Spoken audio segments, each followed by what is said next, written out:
What's up guys, welcome back to another Call of Duty Modern Warfare video. In today's video, we are going to be talking about the new engine powering Call of Duty Modern Warfare. So, I've done several videos like this prior to this, where we have discussed some of the blog posts that Activision has made, talking with some of the employees over at Infinity Ward about the brand new engine being created and used in Modern Warfare. But today's video is coming from Game Informer. It appears that the Activision blogs have kind of stopped, that they've kind of explained everything that they want to regarding the engine behind Modern Warfare. But Game Informer did an interview with some of the guys at Infinity Ward and talked about the new tech behind the engine of Call of Duty Modern Warfare. So that's what we're going to be going over today, guys. But before we get into it, I just remind you guys to subscribe to the channel and have notifications on, and give the video a thumbs up if you enjoyed. It really helps out the channel. And so let's hop right into it. So they say, starting out with this article, they say, with Call of Duty Modern Warfare, Infinity Ward is showcasing impressive tech through a new engine that is able to deliver photorealistic character models and gorgeous scenery within gameplay. The engine has been slowly making itself apparent through Infinity Ward's recent games like Call of Duty Infinite Warfare and Call of Duty Modern Warfare Remastered. In fact, seeing the early parts of this engine through those games is one of the main motivating factors for the current studio art director James Emsley's return to the studio. He says, quote, "I looked at Remastered and looked at Infinite Warfare and I was like, man, the production value of this game," he says, "there's so much potential, and this new engine was 5 years in development. Parts of that engine were alive and well in Infinite Warfare, and you could see it." We spoke with Michael Drobot, principal rendering engineer at Infinity Ward Poland, about the tech his team created for Call of Duty Modern Warfare. So Game Informer says, "We understand the Call of Duty series engine is always evolving. Can you explain what's different here? Are things being rebuilt from scratch, or is this just a big leap?" And Michael says, "We need to go back in time, before our previous release. At that time, the Infinity Ward team realized that the engine, in its form, could not really scale further as is. New features or systems were resulting in cumbersome bolt-ons and not always playing very well with the rest of the existing tech.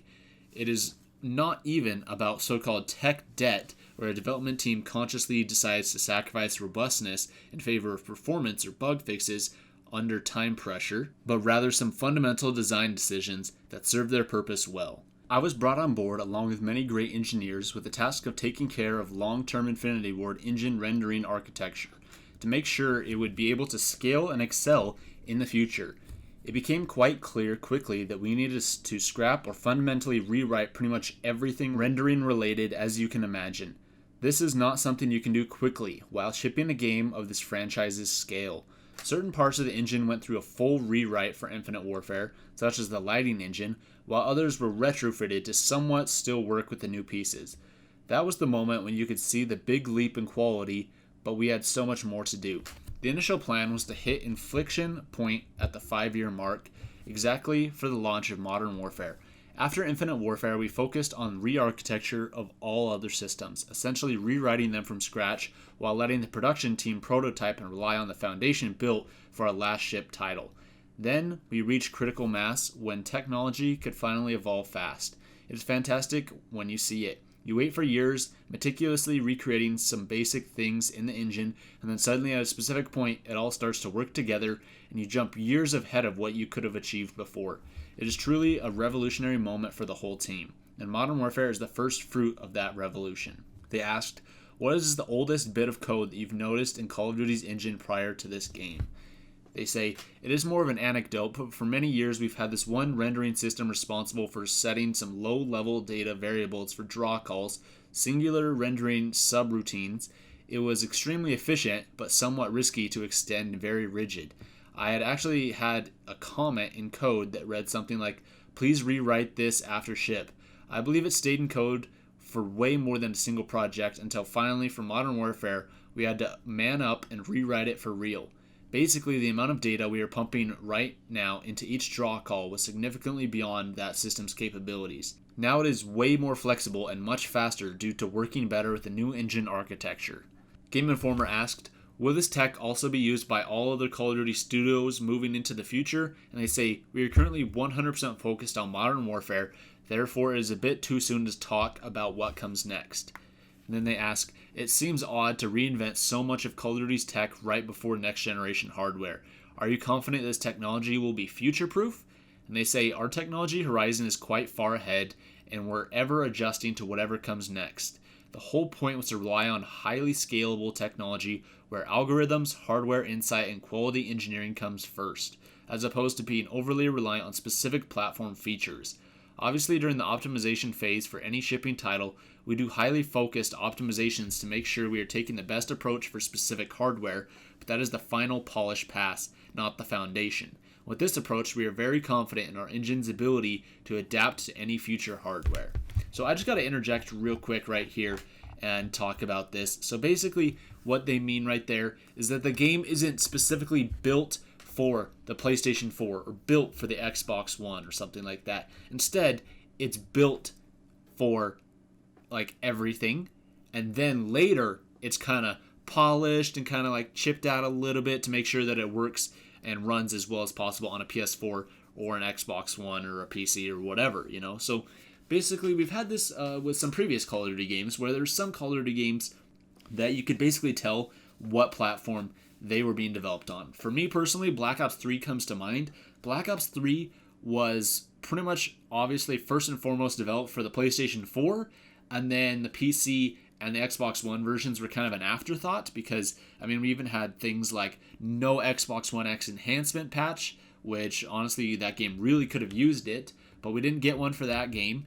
And also the base Xbox One really kind of suffered with that game, like just the whole game kind of like blurry, and it was kind of obvious that everything that they like strive for in that game was targeting the PlayStation 4. Well, this time with Modern Warfare, they're not targeting a PlayStation 4 or even an Xbox or even a PC.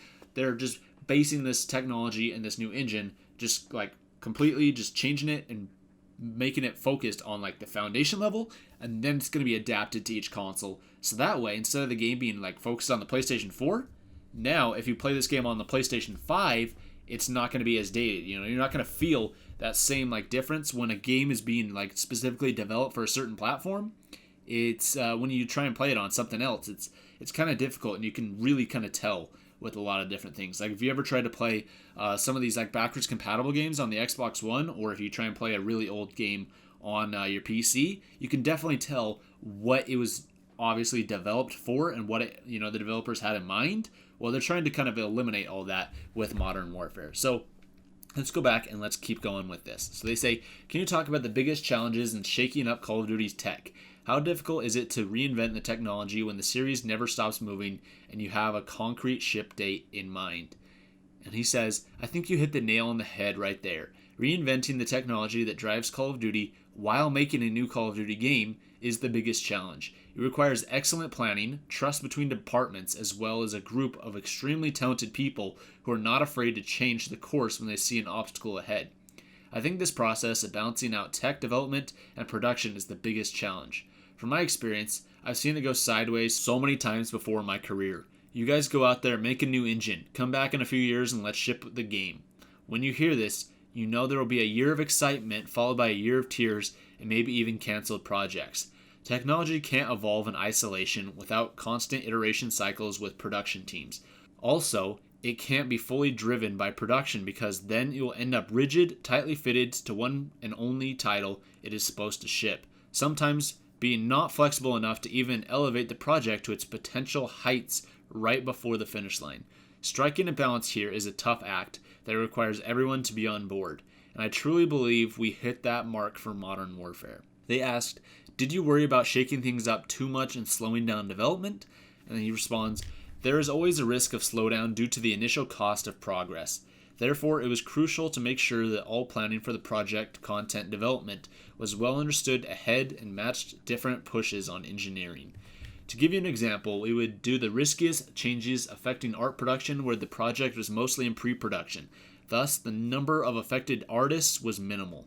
This would go hand in hand with the tech art research and development to make sure all effort we put into the engine will translate into better visuals and efficiency once the main production team hits the floor running.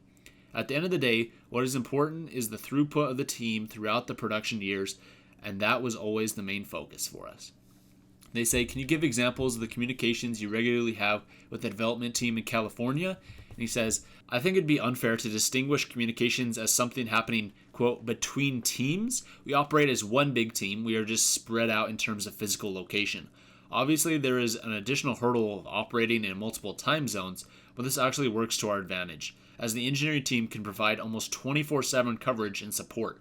Furthermore, we have a lot of people flying back and forth between all our locations, which definitely helps in team building and guarantees everyone feels like part of the same big family.